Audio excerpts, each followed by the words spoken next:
fall. I've been trying to. I'm the 30-year-old Grom, birth name Martin Sturgeon. Born in the early 80s, raised by my grandparents. It was good. Life was good in the beginning, as it is for so many.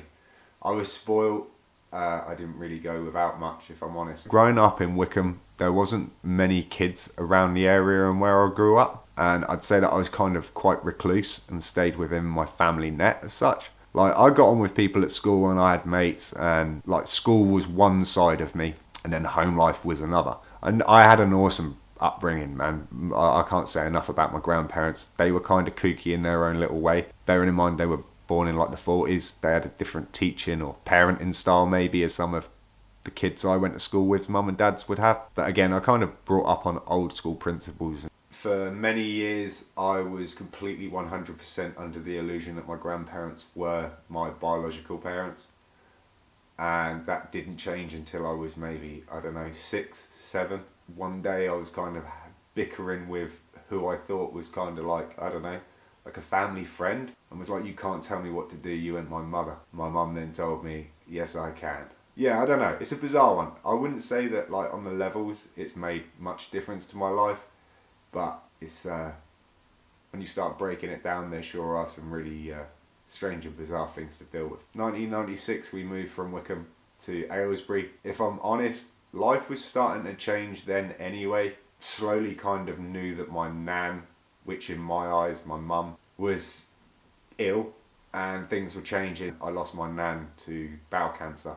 I was at a point where I was just about to sit my 12 plus. I'm not using it for excuses, but let's just say it sort of threw a bit of a spanner in the works. Moving forward, secondary school, I kind of started off quite rebellious, and then I think I sort of found my feet by the end of it. But by then I was almost over it anyway. Yeah, I didn't really pay too much attention in secondary school. It's kind of crazy when I think about it, because I wasn't even 16 and I was going to like nightclubs, pubs, over 21s nights and random stuff. By the time I was legally allowed to go out and drink, it kind of lost all of its fun. I was lucky in middle school to meet a girl that then became such a long-term girlfriend and probably a lifelong friend. So from when I was like 16 to pretty much when I was 30. So I lost my granddad when I was 17. If I'm honest, I don't know kind of what road I would have taken if it hadn't been for my ex. So I'll be eternally thankful for her, because like my life fell apart when my granddad passed away. I'd already started dabbling in smoking cannabis, but in that sort of time, I went from sort of maybe smoking on the weekends and the weekends only to just smoking all the time. Like every day, without fail, wake up, smoke, go to work, smoke, come home, smoke. And yeah, that's basically all I did in that sort of time. Let's just say even at that age, I kind of started to almost wander the path of experimenting with psychedelics, like taking magic mushrooms and smoking a lot of weed. In 2013, when me and my ex split up and went our separate ways, a lot of things changed. And I was in a really bad place by then anyway. Like, I think mentally, depression was definitely following me, and I probably hadn't been on a good path since maybe 16, 17. I really did take losing my granddad pretty hard. At some point early on, I was just on a different vibe. Even way back before I smoked any drugs or done anything that changed my perception of how we're supposed to do this life thing. I never felt like I was ever going to get married, and I never felt like I'd want to have kids, but it wasn't so prevalent at the time. Like, whereas other people knew that that's what they were going to do, I just never felt like it. I kind of felt like a bit of an outsider anyway when it comes to sort of social expectations. And I think with all of that sort of thoughts and just different way of thinking compared to what I was seeing everybody else do, you kind of feel even more outside than you did initially. So yeah, I kind of remember it being at an early age. Well, I never felt much of myself. I never really liked the person that I see. You just fall down this rabbit hole of questioning the same old-fashioned questions that I think most people have asked themselves. What's life all about? What am I here for? What am I supposed to be doing? I was shocked that I've got to 30 and I didn't have a lot to show for it. After splitting up with my ex-girlfriend, I met Andrea. As much as she was way younger than me, she seemed to be so much more outgoing and so much more focused in what she was trying to achieve in life. Made me think, well, I need to pick up my ideas and I've got to start doing stuff. Sometimes, not necessarily whether you like it or not. It was time to kind of move on and try to start afresh. However, mentally I was still in the same boat. I see Point Break when, I don't know, I was a kid. Must have been about 9 or 10. I see it and all of a sudden I had this infinity to want to surf. Now, bearing in mind where I was born and raised, you're a long way from the beach. And I was always told that to be a good surfer or to be a surfer, you've got to be born and raised by the sea and you can only do it from a young age. And slowly but surely, the older that I got and the kind of more lost I got, the more I reverted back to the stuff that I loved as a kid. Looking into wanting to go to Hawaii, wanting to kind of run away, wanting to go and live this complete beach bum surfer lifestyle. I came across a guy called Ben Gravy on YouTube. That was like 2016, 2017. He kind of opened my eyes to the fact that you don't have to be this like huge, big wave surfer on a short board. He was just out there doing his own thing, just surfing what he classes as novelty waves, just enjoying it and being him and doing what he loves to do. All of a sudden I realised that as much as I want to surf, I kind of put loads of almost obstacles in the way. It was like, I've got to get to Hawaii and I only want to surf if I'm in Hawaii, the home of surfing. And through watching Ben Gravy, I realised that it don't need to be blue, tranquil, warm water. It's okay to wear like an insanely thick wetsuit and you don't have to be surfing magnificent, like barreling waves all the time. As long as you're out there and you're just at one with yourself and enjoying what you're doing, then maybe I could do it too. Work was really bad at that time. I'd done like a year or so at Kung Fu and that had grounded me and opened my eyes to a lot of things like Qigong, just generally breathing and like almost meditation. The biggest thing being is like just the general anxiety of trying to go to that class for the first time was insane. That was something that I think slowly started to change my mindset as well, because slowly but surely it wasn't a case of whether I liked myself more than I did before or whether what others thought of me. I kind of had this strength that it doesn't matter, I'm just going to do. I'm not going to overthink it anymore. I'm going to start like pushing forwards, noticing that the only way that I was going to really start to make things better was to make changes for myself. Was slowly becoming apparent, but it almost took me like a bit of a mental breakdown to get to that point. There was kind of this almost comfort in feeling sad, or worse of all, having extreme highs and extreme lows. Anything, even if it was just a day out. If it was a good day and I was up, I'd be so up and I could almost guarantee that the next coming days I'd have monumental downs. I almost stopped myself from doing things that were going to get me so excited because I couldn't deal with the low days that would follow. I'd sort of been in talks with my doctor and we'd gone through the whole, you should take antidepressants. I didn't really want to at first, whereas the first time it had been explained that you'll use them and we'll wean you off of them. And that kind of scared me because at the time I was still smoking a lot of cannabis. And I just didn't need any more drugs in my life, if I'm honest. I was really lucky to get a holiday to Mauritius where, I don't know, something changed. I got there and very quickly realised I didn't need antidepressants if I was in a place like this. It was like paradise on earth. No work stresses, no toxic environment to be in, no highly charged atmospheres or anything. You're just dealing with blue skies, blue sea, clean beaches and just a good vibe. On one of our tours, we went to I believe it was a Hindu temple, and I was in awe of the place. Being the kind of kook that I am when I'm not sort of bummed out, was watching a ceremony being done, and I kind of spoke to a local and was like, is it okay to get kind of a blessing? And to this day, I don't even know what the blessing was over. Maybe I asked for it to be for kind of everybody that had been passed or gone to the other side, just to make sure that they're okay and they found their destinations. And I got this kind of ceremony and the guy gave me an apple and Andrea turned up and like he sort of included her in the blessing. For all we know, we might be married under some Hindu sort of ceremony or something. I don't know, but we had to eat this apple, and that would cement the ceremony. But on the way back from the temple, I kind of got the taxi driver to like pull over, and we run up onto this hilltop.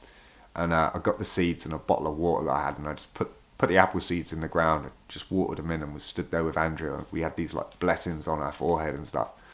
I don't know, man. Something changed from that day forward. Funnily enough, the guy that was making my life a misery at work had been dismissed. I'd like chopped all my hair off, and it was a whole new time and almost a closing of a chapter and a starting of a new for me. But when I got back, things kind of were slow going, but I knew that I needed to change my mindset.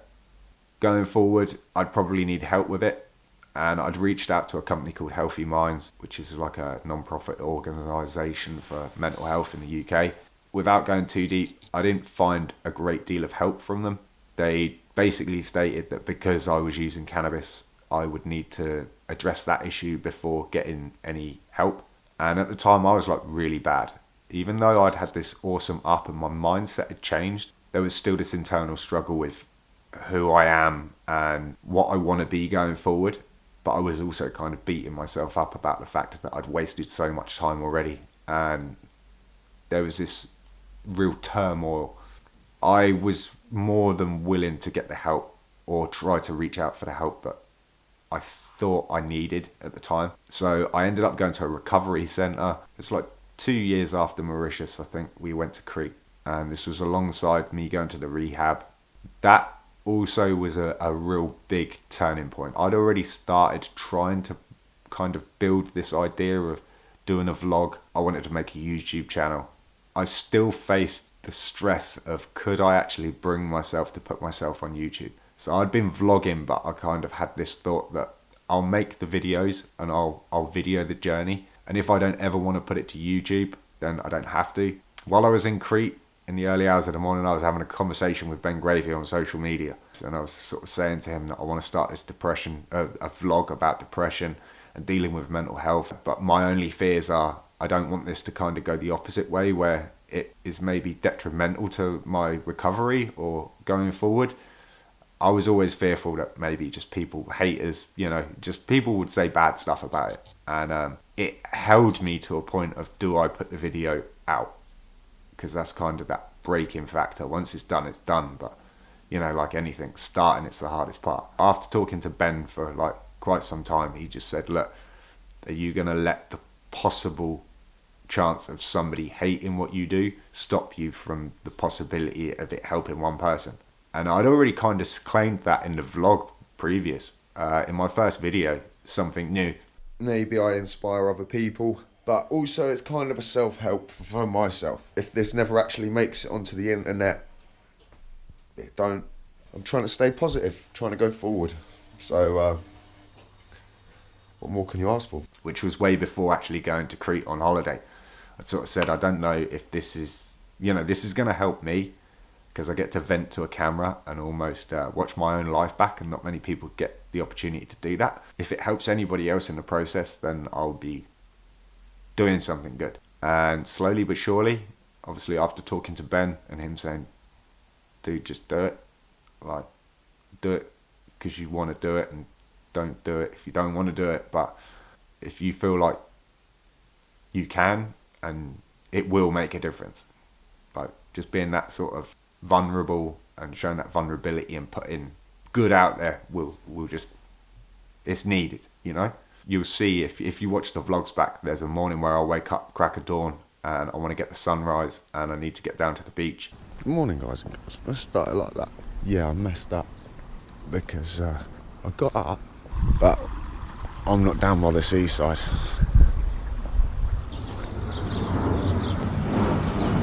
I think it's just got to be a case of getting up, instead of faffing about like I have been, getting down to the sea and just getting the shot, dude. And I'd kind of woken up late and I was stressing out about it, and that was the morning after the conversation with Ben. I kind of thought to myself, do you know what, it doesn't matter. It doesn't matter if I missed the sunrise or the daybreak. Let's just go. So I'd done it. Morning. I grabbed my camera and had to run off like down this track to the beach, and I got there and I hadn't missed the sunrise. I don't care what it takes, I'm just gonna hold it out for the shot.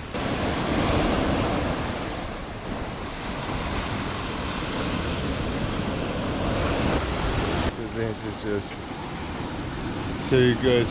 And it was kind of like I don't know, maybe an epiphany, or it was a new day, a new beginning, a new vibe, a new adventure, a new chapter to the journey so far. That was it.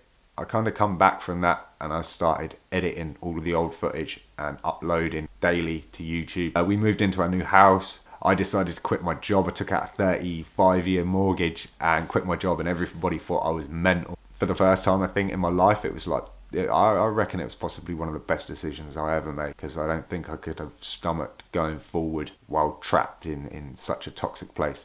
I was just in a different mindset. I was in a mindset that I'm not going to settle for whatever it is that comes along. I'm going to make sure it's right for me. I'm going to pursue this surfing thing, and vlogging had become my all.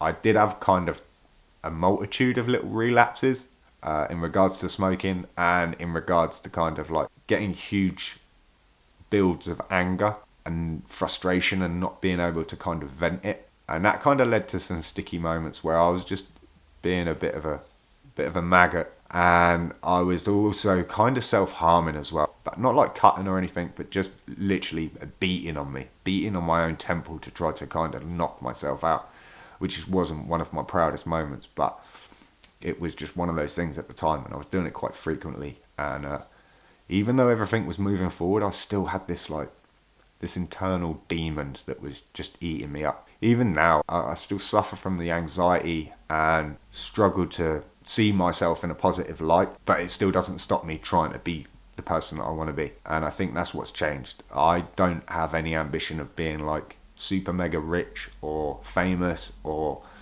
anything. I don't really care about the numbers on YouTube or how many sort of likes, shares, whatever it's getting. I like the community that it's built. Kind of was detrimental to myself because I got a laptop and managed to break it after it kind of messed up and I lost an edit. And without trying to blame the laptop, I'd done everything that I could in the run up to that data being lost. So I'm definitely saying it was like a fault on the laptop's behalf, but I went a little bit extra and smashed it. So I set myself back, but in doing that, I realised just how important the vlog had become, because like straight away the next morning I was like, damn, there was a bit of me that was like, man, if I'd still been smoking, I would have just gone and had a joint and chilled out possibly. But sort of being on this kind of mad edge, it was just like possibly one of the best edits I'd ever done to that date. And I was just super excited to get it out. And it was the edit of the first day of holiday, so the footage was really cool. And yeah, I just opened up the file as I was exporting, and it was like there was nothing there, it was all gone. But after smashing the laptop, straight away I knew like the vlog has just got to keep on going. No matter good, bad, ugly, like we're showing it all. I don't want it to be staged, I don't want it to be scripted, I just want it to be honest. And some people won't enjoy it because it's not kind of crazy off the wall flash cars and skydiving and glitz and glamour. It is just a guy working an average job, doing average stuff, but trying to pursue the things in life that he wants to achieve. And that's kind of grown its own little community, which is amazing. And that was kind of one of the things that, out of everything, if it was between money and fame or having a community that is just of good vibes, good spirits, positive thoughts, pushing forwards, trying to do everybody like justice and just elevating each other, like that's what I'd want. The crazy thing that comes with that though is when people see back the old vlogs to what kind of vlogs I've been putting out in the last little while, they see two different people, like completely different people. And I've had it said more than once where they can't believe that the person that started that vlog is kind of the same person that they see daily now. Sometimes it makes me kind of feel like at least I've achieved something. I've changed that mindset, and I've changed that kind of the person that I was scared of being where everything was just doom and gloom and there was no point in doing anything because it would just be my luck that it goes bad. So, you know, again, it's kind of putting like barriers in the way of you not getting hurt or not achieving the things that you really do want to set out to achieve in the first place, because you just pile up so much baggage in front of it that you're like, well, you know, it's not worth trying, it's not worth doing. In the couple of years that I've been doing the vlog now, we're talking like, I think the channel's been up maybe 4 years consecutively. It's 1,120 days vlogged consecutively without a break every day. So there's been some amazing ups. There's been a few downs, but in the past year alone, like the ups have been insane. Still don't stop me thinking to myself, like, you know, I ain't nothing special. I'm just an average dude doing some wacky thing in his pastime. And kind of, it's crazy because there's a lot of people that view the vlog and have just so much awesome and positive things to say about it. But I do from time to time feel like there's this crazy sort of, it's almost like you're living your life through a lens constantly, and sometimes it makes me wonder if I need to pull back from that because I'm maybe missing out on stuff that's going on in front of me. There's almost like a distortion through the lens in regards to kind of how people see you, and even though I try my best not to portray anything I'm not, there's a huge difference between the outer and the inner, because I get a lot of people saying about, I wish I was as outgoing as you, or I wish I could do the things that you do. The one thing that I'm going to try to really make more poignant going forwards in the vlogs is that what I'm doing isn't anything special, but that's no criticism to kind of me. That's more of I hope to be like an encouragement for the viewers in regards to, like, you can do anything. You can do anything in this life as long as you want it enough and you're dedicated enough and you're passionate enough about it. You can do it. We like to put a lot of things in our way to say that this is why we can't achieve something, or this is why we can't be that person. But I think with some time, some effort, and almost stripping back all of the stuff we put in the way, we can just, there's so much more that we can do in these lives that we live. So I've been clean from smoking weed now for 2 years, 3 years this year, I think. I don't drink. I spend most of my money in the realms of either trying to keep my car on the road or buying equipment to do the vlog, or try to make merchandise as kind of giveaways or just t-shirts and stuff. And I don't charge anyone for them. If they're a viewer of the vlog, and when I was making the t-shirts, they just sort of asked, and I'd even put it out, it's like, you let me know and I'll just send t-shirts, just because it's kind of, they say nothing in life comes for free, and I kind of just want to prove that wrong as well. So just putting good out and trying to encourage others to just, you know, be generous, look out for other people, just realise that everybody's got their own thing going on in life, and it can suck at times, but if you can find the one thing, whether it's surfing, whether it's vlogging, whether it's just like the tiny little things like getting out of the house to go to the shop, it's not easy, and at times it feels impossible. But like anything in life, if you kind of just give it practice and little steps, you'll get there. The old adage of it's not the destination, it's the journey, is real strong, because whoever wants to stay in the destination once they get there, everybody wants, you know, it's the journey that's the fun of it. So you'd only get bored of it if you spent too long there. So just keep pushing, and just like with the depression, you kind of train your, like, slowly but surely, it's such a gradual slip into it, and then you find yourself at a place where you don't know how to get out of it. It's the same process you've got to do backwards, which is harder. It's a bit like getting up and going to the gym. The first time you go, it's like a nightmare. The second time, still no better. But you kind of have to learn to love it, opening your mind to being free to the possibility that good can happen, and that there is still good in the world. It's hard to find kind of positive outlets and kind of inspirational people, but they are out there, and there's plenty of inspiration left in the world. The one thing that I put out on the t-shirts was, you know, inspire someone, because at the end of the day, you got to be the change that you want to see. And so yeah, just try to inspire people. The other crazy thing is looking back over years to come. Already now, I kind of look back a little at the early videos. I'm slowly starting to see that it was a different person. We're never the same person that we were yesterday. I won't be the same person tomorrow as I am today. So yeah, it's kind of crazy. The madness is real, man. The madness truly is real. Who knows where we'll be in another 5 years. Hopefully surfing a little bit more. And yeah, could be anything. Dude, I might have to change up the name though. 30-year-old Grom, don't cut it once you've hit 40. What comes to mind when you think 30-year-old Grom? What do I think 30-year-old Grom when I first think of that? Well, apart from traffic, sugar and coffee. When I think of 30-year-old Grom in the terms of the YouTube channel, I think of someone that's promoting positive vibes and a cool place to hang out, have like-minded community.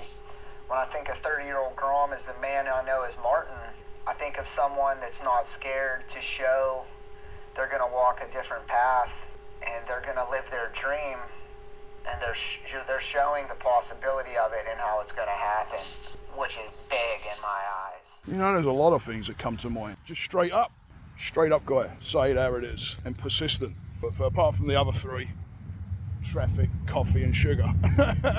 A creative person, somebody that's passionate about their interests and, you know, what they want to pursue and do. Just generally how he comes across with his everyday persona of life, basically. The first thing that comes to mind when I think of the 30-year-old Grom is the fact that his channel hasn't, at the very least, got to 1,000 subscribers. That's the first thing normally that I think about. I check his channel and one other channel to see if they just exploded, because the legitimate positivity, or at least he tries every day, you know? Like, he tries to be like the man, you know? And that kind of style and like the consistency, you never know. For me, I just think like insecure, not much self-confidence, anxiety, but just keep pushing. The motto, stay focused, stay positive, just let's keep going. What makes you come back day after day?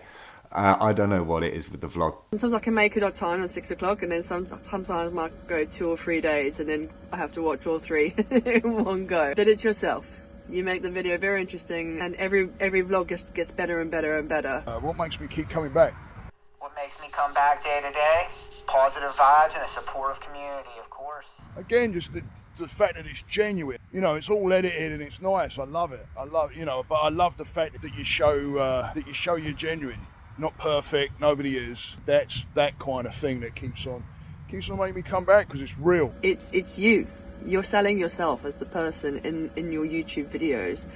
Coming back to what you go through every day, how you tackle things, how you deal with things, how you process things. You know, it's about you.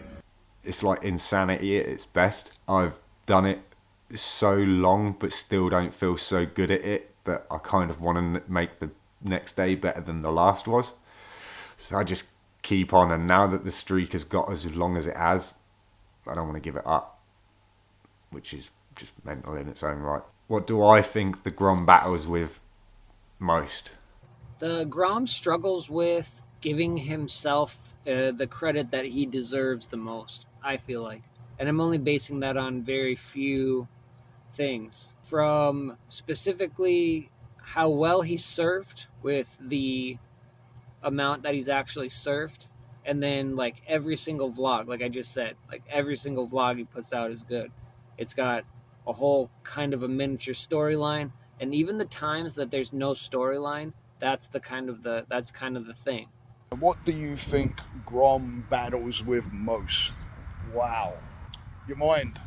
Patience, maybe? Frustration? Sometimes a little lost, maybe, confused sometimes, but it's all good. I think I'm starting to see the things that are starting to happen with the mind and the job and the car. Again, it's one of those reasons why you keep coming back. It comes back to the last question. It's seeing real people have issues and working them out. And they're not wanting to, like, thinking that you're going to let somebody down that's watching out here. I kind of see that a little bit. There's been some apologies made where you don't need to apologise. You're not going to upset anybody, Grom. You're doing a blinder, mate. So don't worry about that. I think Grom battles with work, but also a lot of inner demons, mental thoughts and stuff like that on a daily basis. I think those type of things can affect quite a lot. But I think the big battle is mainly work. and I think that Grom should be doing something a lot more challenging with himself and following stuff that he enjoys more. Just something a little bit more creative. And I think if Grom could live a little bit closer to the beach so that he could get in the water and surf more, I think that would really, really, really help a lot. Number 3, what does the Grom struggle with most? Sleep deprivation. I think that last one was cut off, but what does the Grom struggle with most? I think sleep deprivation. Like myself, dealing with a day job and how that just sucks the soul and the time out of you that you could be putting towards the dream. Personally, I think I battle with the fear of what other people think. And even as much as I try not to, even when I'm editing now, I kind of stress that the edit wasn't good enough or something. Yeah. What's your message to the Grom? My message to the Grom? Dude, if you ain't surfing some big waves before you're 40. Nah, I don't know. My message to the Grom is keep pushing. And when you look back in 5 years, you'll be amazed at how far you come. It's just mind-blowing. Keep pushing, Grom. Just on principle alone, his vlog deserves to be monetized. I guess that would be the first thing that I think about. I had all kinds of things going through my head with this one. Well, you know what you've done for me, first of all. You know, I don't know if I would have actually picked up the camera like I have been doing and putting messages out there. So that comes down to you. Just keep going, man. Don't let this get in the way. Don't be afraid of the unknowns. You know, you don't have to. Sometimes I know it feels like we're treading around a minefield, but sometimes we learn from whatever it is. So it can be, you know, it can be rough, but we learn the lessons. So learn the lessons. Just keep the mind tuned in to what the lessons are and not what the bad parts of it are. And keep going, man. There's a lot of us out here, I told you, you know, that watch you, and the fact that you got that group together as well with a good bunch of people. Another Gromster move. The G of the YouTubers. What is the message for Grom? Grom, you're amazing. Your aspiration to continue every day and keep the blog, you know, every day at the same time and just continue to follow your efforts through is really, really awesome. Everything that you've got planned in your head over the next year, just please make sure you follow and do it. And if there is an opportunity that you can change your job role to go somewhere else, and as I said in my previous message about going somewhere near the beach, I think it would be a great opportunity for you. As much as Ellsbury seems very nice, I think there's just a little bit more out there for you guys to go and explore. Keep on inspiring people, keep pushing.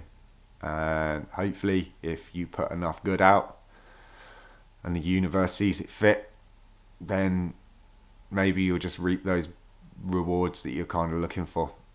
Just the little simple things in life. To be humble, at least happy with what effort you've put in. And maybe eventually one day I will find that. I'll find my place with my feet in the sand on Makaha Beach in Hawaii. That would be kind of a nice place to finish the vlog, because that'd almost have gone full circle. It was the first thing I mentioned, that one day I'd like to get to Hawaii and I'd like to surf. And if I can get to Hawaii and surf, kind of done what I said I came here to do. Yeah, might make it in this lifetime. I'd say go and watch the vlog, go and check it out, find it on YouTube. The 30-year-old Grom, maybe soon to be the old Grom or something. Guys, girls, thanks for watching. As always, stay focused, stay positive. Yeah, there's nobody over there. I'm just videoing this like I'm talking to somebody because I wanted the light effect and that. There's got to be extra marks for that one, right? Yeah, I could have at least done my hair or something. Hair and makeup. Makeup? Where's makeup? Yeah. This light source though. Check me out. Did it look good? Would you watch it again? So, what was the question? Take 810. I've done so many of these. It's really hard. Dude, the lighting though? I almost look like I know what I'm doing, right? That sign that I just showed you? My granddad made that light, I don't know, 1990? It's done well. Shame I haven't got like, maybe like a tree in the background. And they're just those little bits. It just, I don't know. Should have had some foliage. You can edit that bit out. Hey, Grom, wanted to get your questions at you, brother. If Grom could be half as like boisterous as me, and like I toot my own horn like it's going out of style, you know what I'm saying? I don't even deserve it, you know?